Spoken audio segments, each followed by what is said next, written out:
Do your best to advocate for your baby and yourself because it's really overwhelming, but you will definitely pick up on everything quickly and you know your baby best. Nurses and doctors will come and go, but you are a constant figure.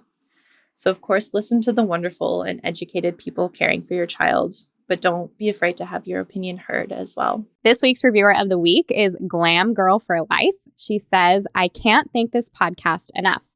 I started listening to this podcast when I was around 30 weeks pregnant and listened whenever I had free time in the car, shower, washing dishes, etc., which is exactly how I listen to all of my podcasts. So yes, I get that. I had been told by pretty much everyone that I wouldn't be able to have an unmedicated birth because of my extremely low pain tolerance. But this podcast gave me the mental strength I needed to achieve that, even in a scary situation. I ended up going to the hospital at 34 weeks, 2 days after waking up with a placental abruption. That's very scary. I ended up going from 3 centimeters to birthing my baby in 3 hours with no epidural. Listening to these podcasts and birth stories mentally prepared me in such a short amount of time. I had my baby in July 2023 and still listen to this podcast. I cannot stop recommending this podcast to every person I know. That is what an incredible story that you have. Like, just as I'm reading over that, that's so awesome. And I do want to touch on something really quick that you mentioned too. I feel like I go over this in the podcast, but I definitely nail this hard with all of these course updates that are coming out. This whole idea of not having a good pain tolerance. For those of you who are listening, it's such a joke. And I mean that in the nicest way possible. If you have a low pain tolerance, fine. That's a very real thing. I validate that in every way. A low pain tolerance means nothing when it comes to birth. Every single one of you, should you choose to, can have an unmedicated birth if that's what you desire. But either way, you can absolutely labor for a nice long time and work through contractions, even with that quote unquote low pain tolerance.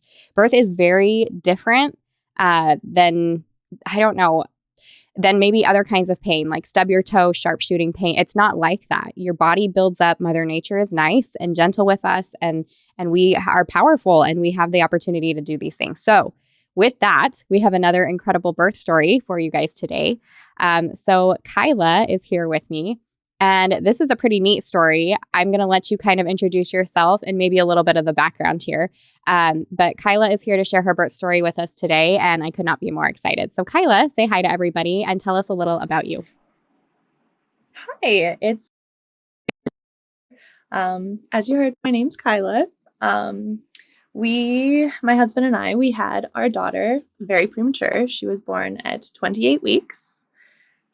And I have been listening to yours and other birth podcasts for years and years. So I knew your birth course was the one I wanted to take. I was very excited to jump into that. I was a little nervous that we were going to have a hard time getting pregnant because my cycles were so irregular. So I did start tracking well before my husband and I were even engaged because I figured it would take a good bit of time to get all that sorted out. And so after 16 months of being on medications and all sorts of different things, I had ovulated once. So our hope was pretty low. We decided to start ovulation induction. But just a couple weeks before actually going ahead with the medication, we found out that we were pregnant. So that was super exciting. My pregnancy was really great. I loved being pregnant.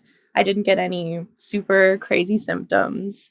I was very tired. That surprised me, just how tired you can be. But other than that, everything was really manageable. And if anything, I always said I preferred feeling a little bit off because it sort of just reminded me that I was pregnant and reassured me that my baby was probably doing okay. Yeah, I remember you saying that, and I think that holds true for a lot of moms. Like, yes, this isn't comfortable, but also that means there's something growing inside of me. Exactly. It's such a wonderful thing. Yeah. So I started doing the 3 exercises as soon as I found out I was pregnant because, as you heard, I had been a longtime listener. And I finally convinced my husband to start the birth course about a month after that. And yeah, once we got to the affirmation track, I think that was probably my favorite part. I listened to that every single night while practicing my breathing techniques and relaxation. We didn't actually get the chance to finish the birth course, but I'm very excited to jump into it again with the next baby, especially with all the new updates. As for my provider, in Canada, you have to fill out, or at least in Alberta, you have to fill out an application to get in with a midwife. It's a little bit less specific as to who you can choose. It's a little bit more, they pick you and then you go and meet with them and see if you drive. So I did that right away, but I still had to find an OB as a backup. And I was happy with him. I definitely put him through the ringer with all of my questions. My husband made a joke about feeling bad for the doctor because of all my questions. I explained myself and he did support me, but he thought it was kind of funny. So after my anatomy scan, a midwife accepted me. So I did train for providers at about 20 weeks. And she was wonderful. It's amazing how much love and care you can feel from somebody after just meeting once. I adore her. So things got a little bit more interesting once I was exposed to chickenpox. It's kind of a random thing. Yeah. So did you not have immunity to that, like from when you were young? I did not. Okay. Yeah, that is interesting. I had no immunity. Yeah. Yeah. So I didn't end up catching them, but some precautions were taken. One of which was going to the fetal medicine clinic and getting another extensive ultrasound done. And so baby was looking perfect. Everything was perfectly fine with her. But to our surprise, my cervix was not looking so good. Totally unrelated. So it was just a lucky catch. So they found that I was a little bit dilated, and at 23 weeks and 5 days, it's not ideal to be dilated. So they admitted me up in the antenatal ward, again, very unexpectedly. And I was monitored over the weekend. I wasn't showing any signs of labor, so they were okay with me leaving the hospital, but that hospital, and any hospital with a NICU for that matter, is over 2 hours away from home. So I wasn't allowed to leave the city. At that time, my midwife did also have to transfer over my primary care to the on-call OB at that hospital, just because she wasn't qualified to deliver a preemie if that did end up happening. And how was that for you? How was that emotionally and mentally? Like, what were your thoughts behind that? It was a hard weekend. Yeah, going in and expecting just a regular appointment and then being told you're not going home for who knows how long. It was a shock. Yeah, having to stop work and live somewhere else, and it was a lot. But yeah. Where did you end up staying? Did you stay in a hotel? Did you have family in the area? We had family. My brother-in-law and his fiance lived just a couple minutes from the hospital, so they very graciously opened their home to me. That would be such a hard thing. Like, you don't know. You're going to give birth now in a couple of months and don't leave. Exactly. Yeah, we were hopeful that I would make it to full term, and my midwife said she would take. I did make it to full term. But yeah. So in that time, I was still listening to the affirmation tracks and practicing my relaxation and all that good stuff. And my husband and I continued working on the birth course on the weekends when he would come to visit. But about a month later, I had another ultrasound, and I did a lot of praying just to feel at peace with whatever the outcome.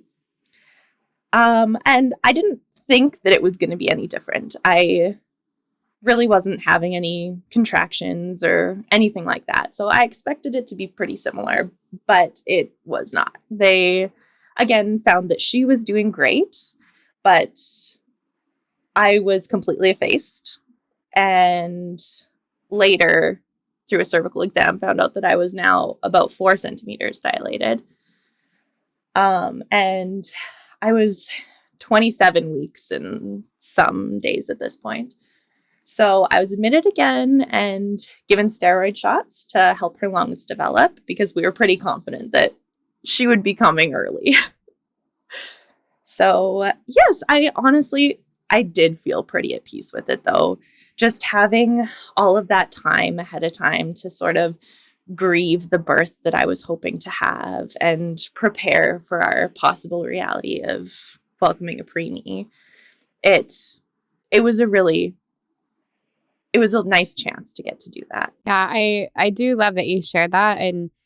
And we hope, like, sometimes there are very emergent things. It's like you go in for a check and it's all of a sudden today, we're doing something today. Yes, for sure. But that would be very many different. times we do you have a little bit of time and there is processing that happens during that. And I do feel like that's a grace period, that we're given to be able to work through it and be okay with the birth and be even excited, okay, she's coming early and that means we get to meet her soon. There can be positives even in the scary. So I love that you shared that. Exactly. I feel like that's sort of the overlying theme of her whole story. Yeah. So I was only in the hospital for a couple of days before I started having some bloody show. And then a couple days after that, I had my first contraction at 7:30 in the morning. So it was pretty crazy just how the timing of it all worked out. Were you still in the hospital at this point, or were you back at your brother-in-law's? I was admitted again. Yeah, they said that I wasn't going anywhere until this baby came. Yeah. So, yeah, I knew it was a real contraction, not the Braxton Hicks that I had here and there because of this podcast. And they're described really well. They do sort of start in your back and wrap around to the front, and they're just very tight.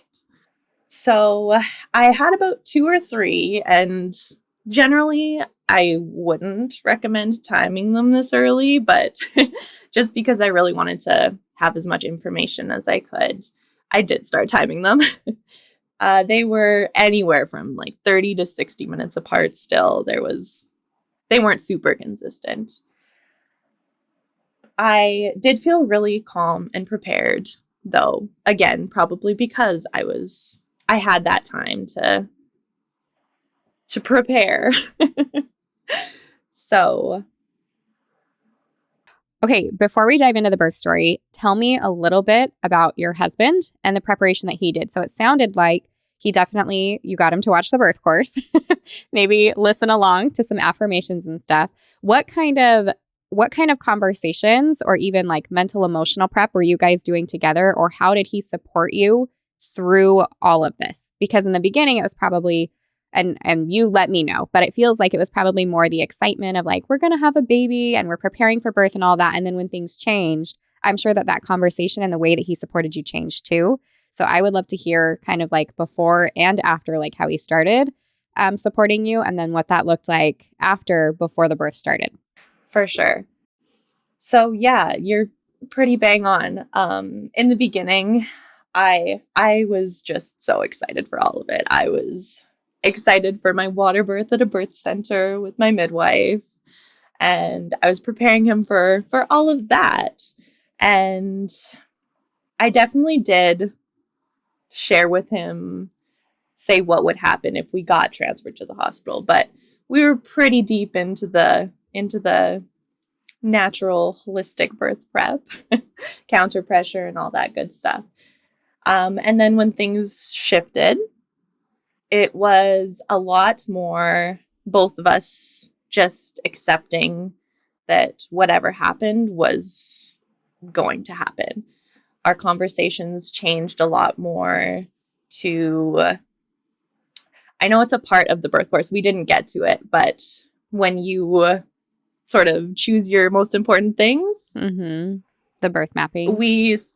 Yes, we sort of went through that and together just decided what was most important to us that we could try to get. Did you find that he was really, like, was he easy to talk to? Was he supporting you emotionally? Like, what was his role in this that helped you along the way? I want moms to hear it. I want that to like resonate with other moms so that they can share it with their husbands too, you know? He was my rock. I'm sure he was just as terrified, if not more terrified than I was, but he did not show it until after the fact, at least. Yeah, he was always the voice saying that whatever happens, it's all gonna be okay. Oh, I love that. I love husbands. We need them. They're pretty great. Yeah. Yeah. Okay, take us through the birth. Tell me, so you had that very first contraction. You said 7:30 in the morning. Take us through what that looked like all the way to the birth of your baby. Okay. So, they really weren't painful contractions for the most part until very much near the end. They really just were tightenings. And I didn't really have to work through them at all until later in the afternoon when they started being pretty regularly 10 minutes apart or so. I was surprised with how casual the nurses were at the hospital because I was still a patient. I was admitted, and I was letting them know what was going on. But I realized that they didn't come check on me any more frequently or anything like that, which surprised me. I'm not complaining, but I was surprised. They really didn't come check on me more until, let's see what I have written down. I think it was around 3:30. They started coming closer to every 5 minutes apart. And that's when they started taking things more seriously. And they put me on the monitors to see what was happening and how baby was doing. Once again, she was doing great. And I was still managing perfectly fine. My husband, I let him know all throughout the day how things were going and what things were looking like because he was at work at home. So he had a 2-hour drive to get to us and we didn't want any false alarms. So we were sort of waiting until we knew for sure that it was going to happen. So around that 4:00 mark, I called him and said, it's probably time for you to get on the road. I told him he could take a shower first, go home, all that good stuff. I'm glad he didn't listen. He actually laughed at me. It was a good call to not go home and take a shower. Then I was wheeled up to labor and delivery and hooked up to the monitors up there. And she was very small. So it was very easy to lose her on the monitors. So I didn't have really any freedom of movement. Because anytime I would move, she would move and they would have to find her heartbeat again. Which that's another one of the things that I was hoping to have was that intermittent monitoring. But I fully accepted the fact that it was best to keep a closer eye on her. Oh, another important point was that I had to get ultrasound done right before I went up to labor and delivery to make sure she was still head down. Because again, when they're so little, they do somersaults all day long. But thankfully she was. I'm gonna be honest, I was really nervous that I was gonna have to have a C-section. So I'm so thankful that she was head down and ready to go. Once I was in labor and delivery, things started getting a little bit more intense.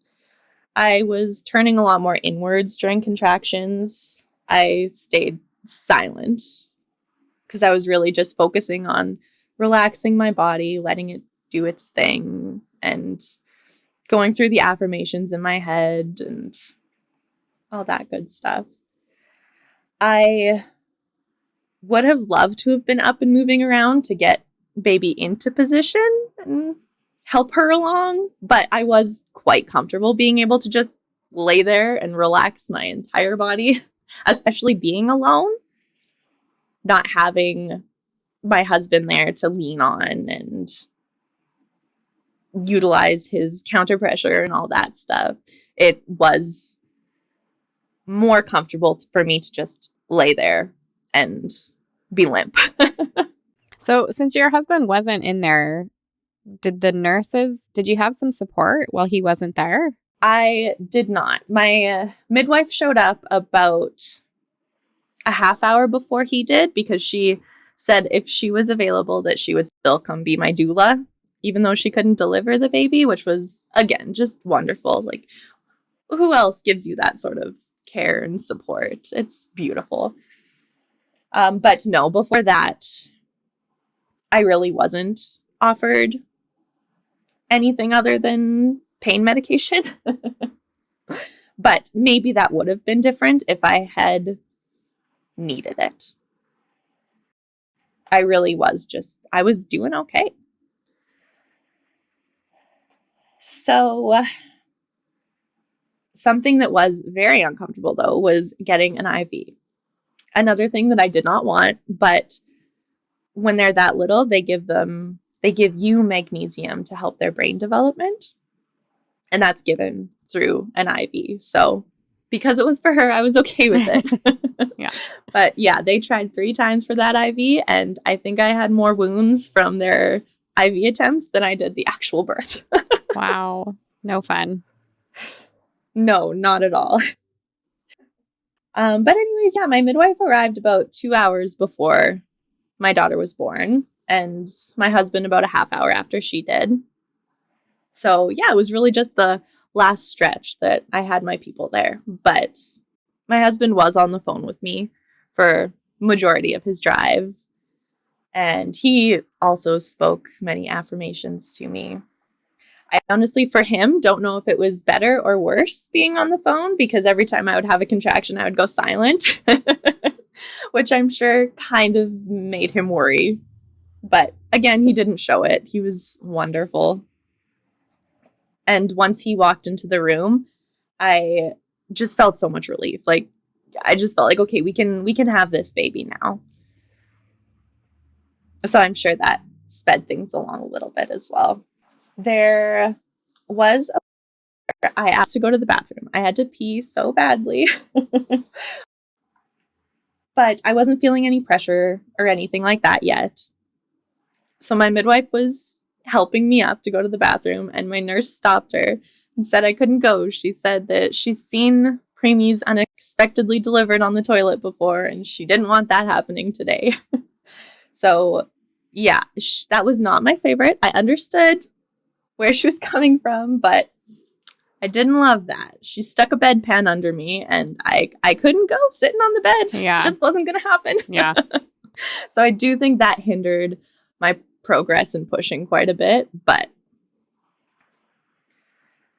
yeah, overall it was all wonderful. I also see it would be a quiet birther. You know, those videos that you see of women just silent their whole birth. I was hoping that was going to be me. It was not at all. Join the club. My husband you and me both. Exactly. Yeah. He said the kinds of noises that I made while I was pushing, he doesn't think that I could ever make those outside of birth. He doesn't think he will ever hear them outside of birth. Oh, that's hilarious. Yeah. I love it. And I got my natural delivery. It was beautiful. That's awesome. Were they able to put her immediately skin to skin? Was she whisked away because of breathing and all that? Like, what was that like once she was born? Yeah. So it's hard to imagine just how small these babies can be. She was such a good size, and she looked so strong and healthy, but her first blood pressure cuff fits around my finger. Like, she was little. So a part of me was scared to touch her when she was born, because she was, even though she looked so strong, so fragile. But it was my midwife that noticed that and said, "That's your baby. You can touch her." Sorry. And that comment was so simple, but it really struck me. Like, I was so proud of myself for birthing her and so proud of her for getting through it. And there was so much love. It was beautiful.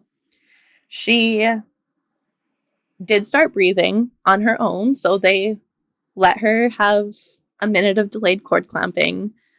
And they were thinking about putting her up on my chest, but her cord was really short.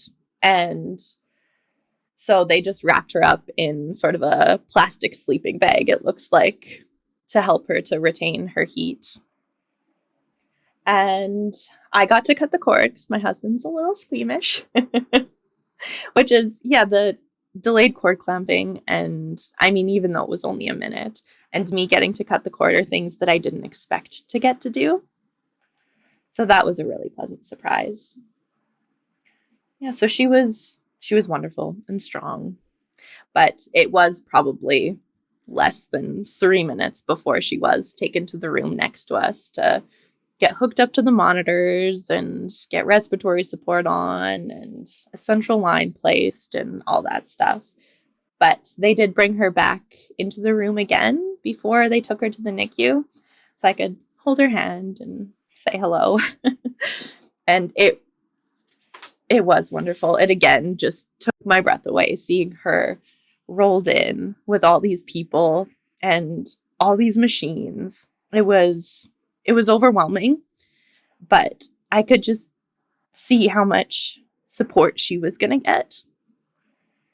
And it's wonderful what they can do for those little babies. Can I take you back into the birth just for a moment? Because I'm curious, and you mentioned, you did all of this birthing by yourself, all these contractions and stuff. And just because a baby is smaller doesn't mean that contractions are less intense or shorter or anything like that, or that the experience is any less than having a full-size baby. It is all the same. Right. So I would love to hear, and especially since you said you had to be so still, but it ended up being okay. As contractions continued, like what did they do for you? So you mentioned they were more spaced out in the beginning. You mentioned that you had that like lower back pain and then it started wrapping to the front. As contractions increased, what did that do? Did they get longer, stronger, closer together? And then how were you working through them? It sounds like a lot of that was probably mental, which labor is a mental game. Like that's the part that I think women don't understand when we're saying like low pain tolerance. No, like so much happens in our mind. We have so much power in our bodies. So I'd love to hear that, kind of how you started working through that. And then as contractions increased and even through the pushing, how that feeling changed for you and what you did to be able to work through that. Yeah, so they did get longer and stronger and closer together. And it was all mental. There, for me, was almost no physical aspect to it. It was all breathing and relaxation and affirmations. I was constantly telling myself, like, it only lasts a minute. You can do anything for a minute. My nurse would ask me how my pain was on the scale every once in a while, and every single time I would answer that if they lasted more than a minute, it would be higher. But since it's only a minute, it's very low. That was definitely a big one. Pushing, I have to say personally, was not my favorite part. I know a lot of women say it's a relief, but for me, contractions were easier than pushing. Yeah, I definitely wanted to be more upright than I was able to be, so that probably would have made a difference. But no, it was hard. Yeah, that ring of fire that's described, it's a real thing for sure. It totally is. But it's not as long at all. And then it's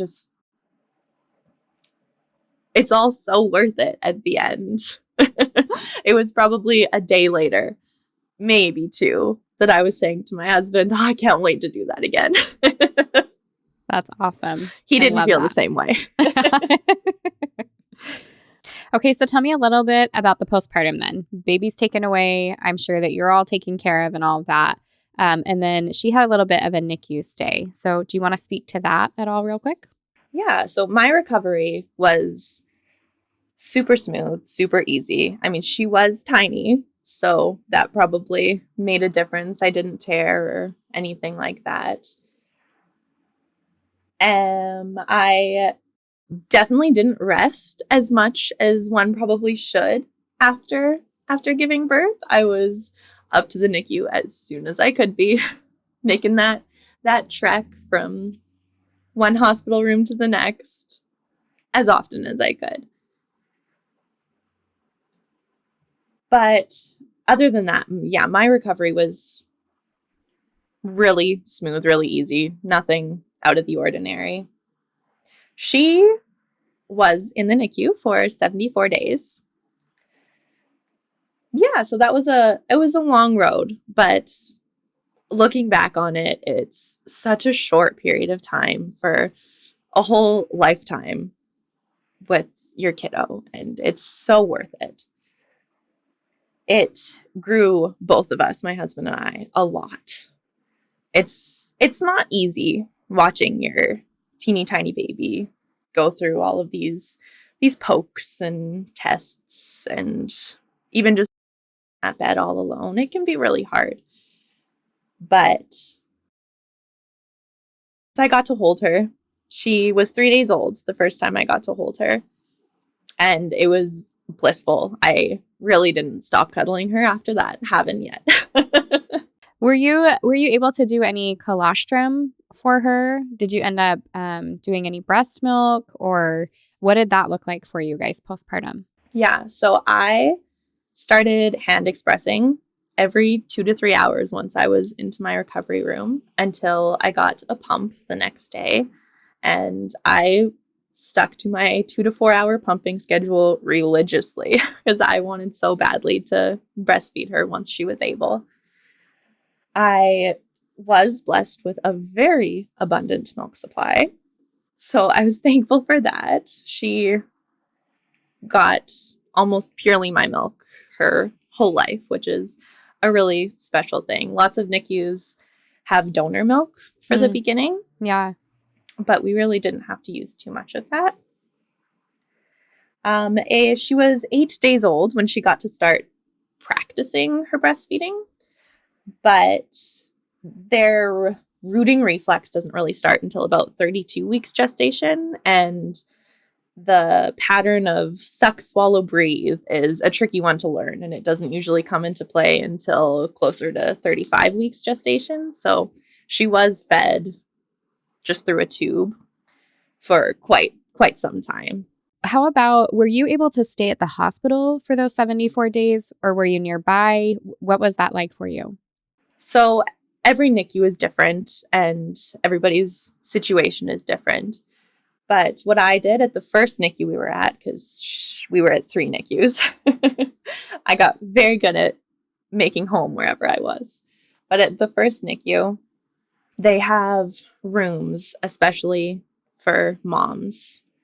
They've converted a whole little section of the hospital, and they're bare minimum, but they do the job. And it was such a blessing being able to be there with her. Yeah, that first NICU was one that has pods. So there were a whole bunch of babies in a room. So you couldn't stay there 24/7, but you were welcome 24/7.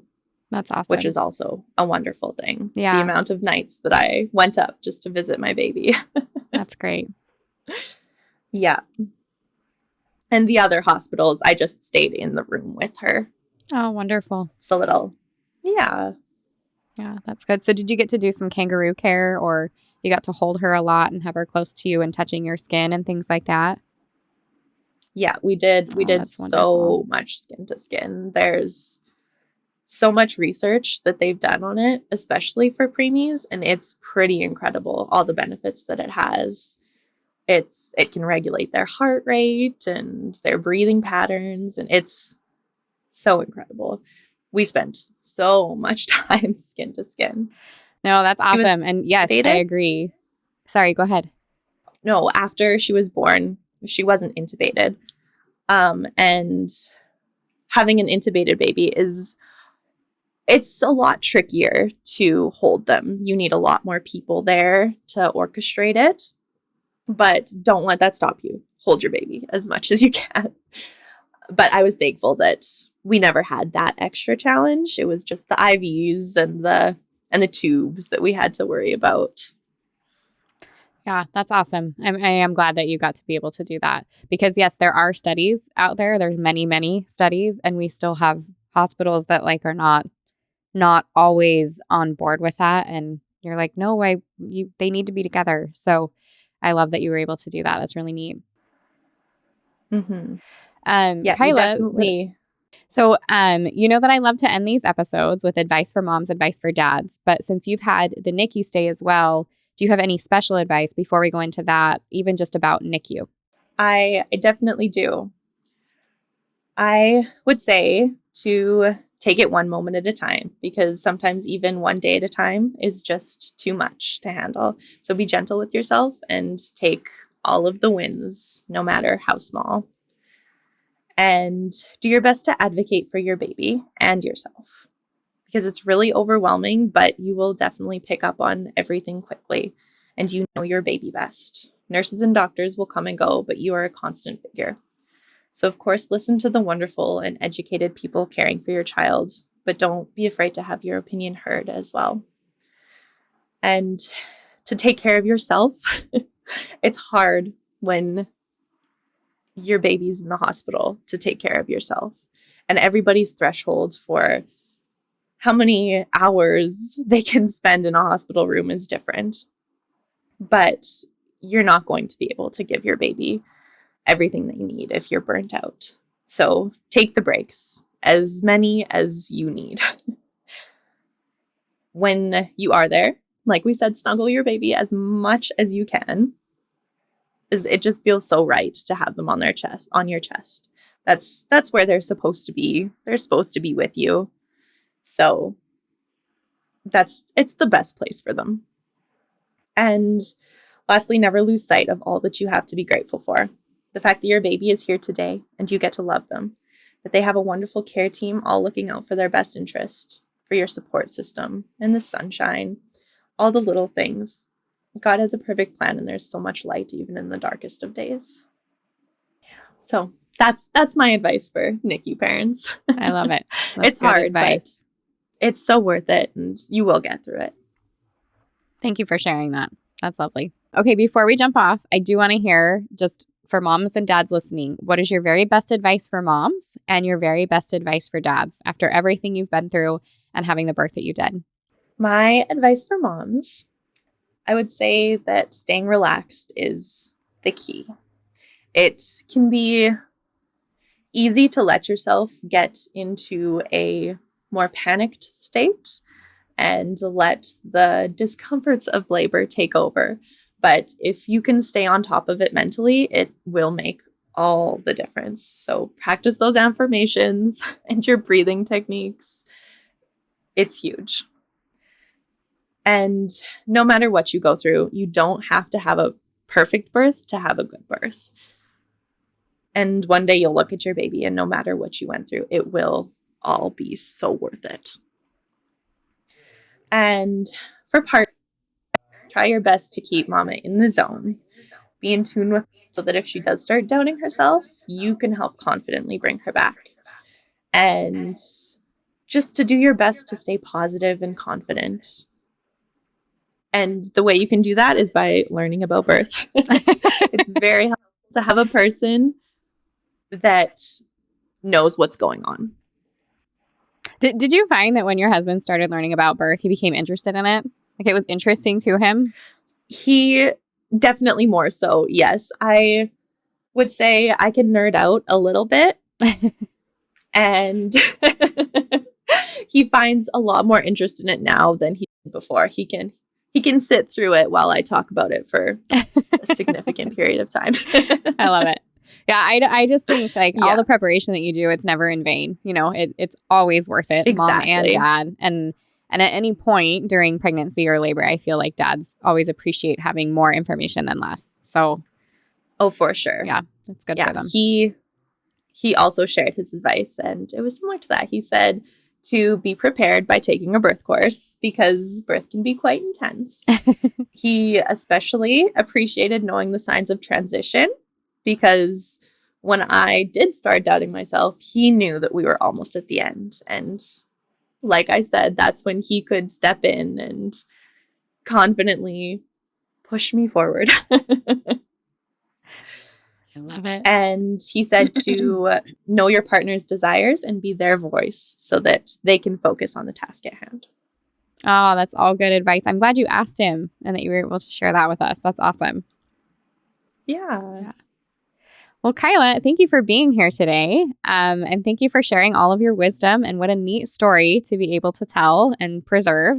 We are going to jump off here, but we're going to dive into some bonus content as well. So for everyone listening, we want to thank you for being a part of this episode, and we will see you next week. Thanks for being here, Kyla. Thank you. It was wonderful.